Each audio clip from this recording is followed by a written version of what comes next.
নমস্কার বন্ধুরা, আশা করি আপনারা সকলে ভালো আছেন। কাকলি কিচেনে আপনাদের সকলকে স্বাগত। আজকে আমি বানিয়েছি থোড় ভাজা।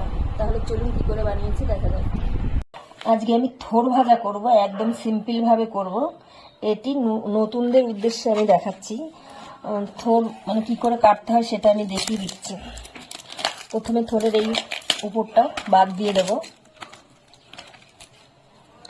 ভেতরের যে সরু অংশটা এটা নেব। এগুলো আমি বাদ দিয়ে দিচ্ছি। বাদ দিয়ে দিতে হবে, এই সরুটা নেব। এই যে আমি ভেতরটা নিয়েছি। এখন আমি উপর দিয়ে একটু হালকাভাবে খোসাটা ফেলবো, কাটতে সুবিধা হবে আমার। এইভাবে একটা কচি না ফেললেও হবে। এইভাবে নিয়ে এইভাবে টান দিতে হবে, এই আঁশগুলো এরকম বেরিয়ে যাবে। আঁশগুলো এরকম আঙুলের মাথা দিয়ে এরকম পেঁচিয়ে নিতে হবে। এইভাবে নিয়ে আঙুলের মাথা দিয়ে আঁশগুলো, ঠোঁটটা একদম কচি, এই যে এইভাবে টেনে নিয়ে এইগুলো আঁশগুলো আমি এরকম টেনে বাদ দিয়ে দেবো। আবার একটু দেখাচ্ছি, এই দেখুন টানলে এরকম আঁশগুলো বেরিয়ে যাচ্ছে। এইভাবে আমি আঁশগুলো বাদ দিয়ে দেবো। আঙুলে এরকম পেঁচিয়ে নিতে হবে। এইভাবে নিয়ে আঙুলে পেঁচিয়ে এবার টেনে ফেলে দিতে হবে। থোড় সবাই রান্না করতে জানে, আমি নতুনদের উদ্দেশ্যে দেখাচ্ছি।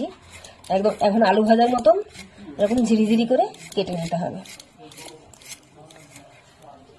এইভাবে কেটে নেব।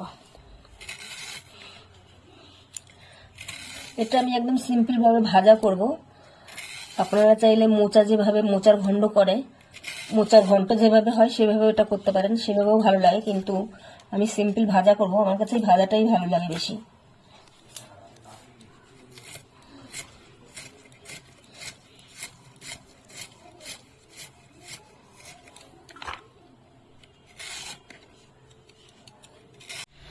থোড়গুলো আমি কেটে ধুয়ে নিয়েছি ভালো করে। এখন আমি এর ভেতরে হাফ চামচের চেয়ে একটু কম লবণ দিয়ে দিচ্ছি, আর সামান্য একটু হলুদ দিয়ে দিচ্ছি। এই লবণ আর হলুদ আমি এটার সঙ্গে ভালো করে মেখে কিছুক্ষণের জন্য রেখে দেবো।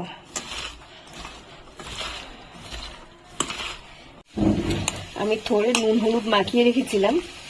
এখন এটাকে ভালো করে চটকে নেবো। অনেকটা নরম হয়ে গেছে, নুন হলুদ মাখিয়ে রাখলে নরম হয়ে যায়। এখন আমি ভালো করে চটকে নেবো এটাকে।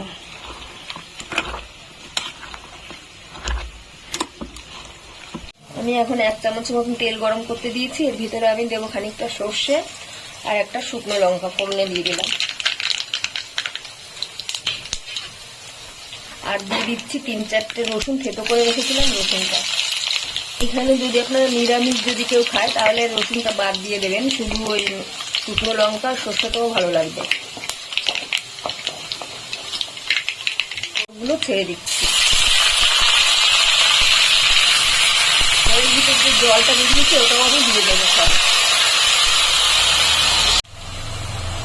এখন আমি গ্যাসটা মিডিয়ামে করে ঢেকে রাখবো 10-15 মিনিটের জন্য। 10 মিনিট পরে ঢাকাটা খুলে নিয়েছি। এখন থোড়টাও আমার সিদ্ধ হয়ে গেছে। থোড়ের ভিতরে জলটা আছে, আমি এই জলটা পুরো শুকিয়ে ফেলবো, শুকিয়ে পুরো ভাজা ভাজা করে ফেলবো। থোড়ের জলটা পুরো শুকিয়ে গেছে। এখন এর ভিতরে আমি সামান্য পরিমাণে একটু লবণ দেবো। লবণ মাখানোর সময় দিয়েছিলাম, তারপরে দিই একটু লবণ কম আছে, আমি একটু সামান্য একটু দিয়ে দিলাম।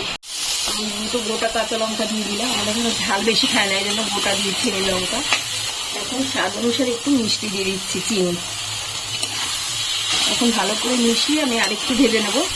প্রায় হয়ে এসছে, আর একটু লাল লাল করে ভেজে নেবো, তারপরে নামিয়ে দেবো।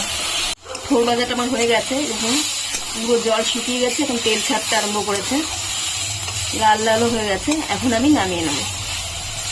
রেসিপিটি তৈরি হয়ে গেছে। ভিডিওটি যদি ভালো লাগে তাহলে একটা লাইক করবেন, সাবস্ক্রাইব করবেন এবং কমেন্ট করবেন।